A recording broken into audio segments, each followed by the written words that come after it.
Startup India जिसको अभी 4 अप्रैल को लॉन्च किया है भाई मोदी जी ने। तो स्टार्टअप इंडिया में क्या फाइनेंसिंग को सुविधा प्रोवाइड कराई गई है उसके बारे में आज हम डिस्कस करेंगे। तो आपको बता दें स्टार्टअप इंडिया में नॉन कॉलेटरल लोन प्रोवाइड कराया जा रहा है। नॉन कॉलेटरल आपसे किसी भी प्रकार की सिक्योरिटी नहीं दी जाएगी इस काम में।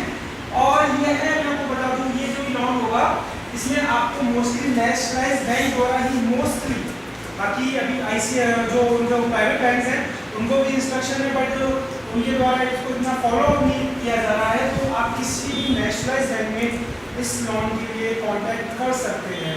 अब सबसे बड़ी चीज़ कि आप एलिजिबल पर्सन कौन है इसके अंदर एलिजिबल पर्सन वह व्यक्ति है जिसमें या तो है लेडीज हो या वो एसटी हो या वो एससी हो, इनको ही इसमें लोन प्रोवाइड अभी तक किया जा रहा है। बाकी जब तक गवर्नमेंट की कोई नोटिफिकेशन नहीं आ जाते तब तक अभी तक सिर्फ 3 लोगों को ही इसमें कवर किया जा रहा है।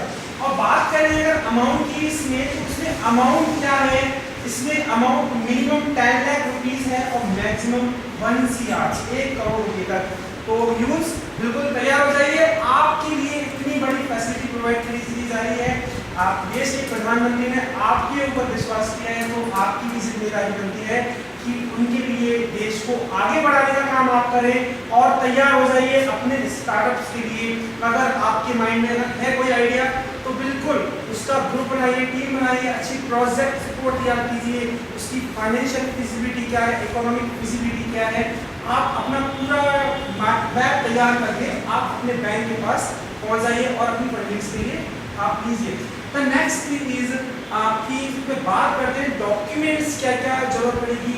डॉक्यूमेंट्स आपके लिए आईडी प्रूफ में अगर बात की जाए तो आप आधार कार्ड हो गया, आपके लिए आपका ड्राइविंग लाइसेंस हो गया, आपका पासपोर्ट हो गया और आपका voter ID card as example. आप इनमें से किसी भी आईडी प्रूफ को लेके जाइए, लेकिन मोस्टली आधार कार्ड लेके जाए तो ज़्यादा बेस्ट है बिकॉज बैंक के पास पॉसिबिलिटी रहती है कि वह आपको आधार से वेरीफाई कर ले।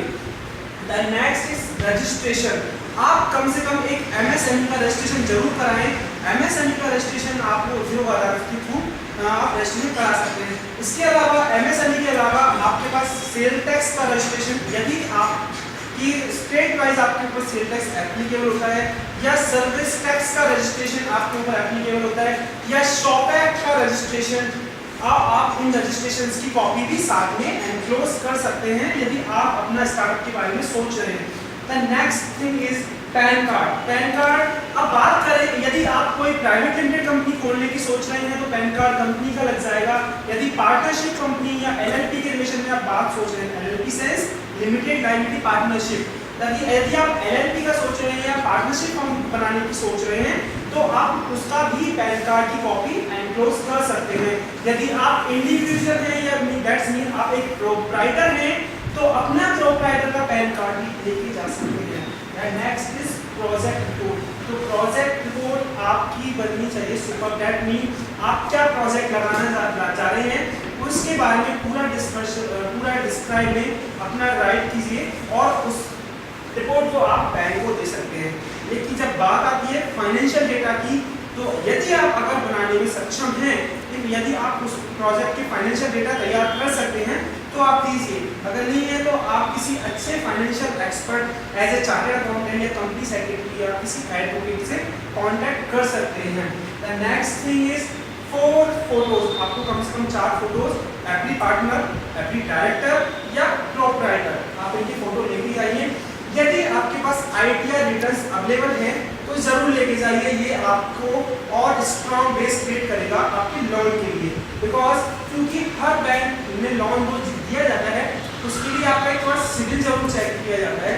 तो सिविल चेक करने के लिए भी सिविल आप जानते होंगे। ओके, आगे बात करते हैं इलेक्ट्रिसिटी बिल और रेंट बिल।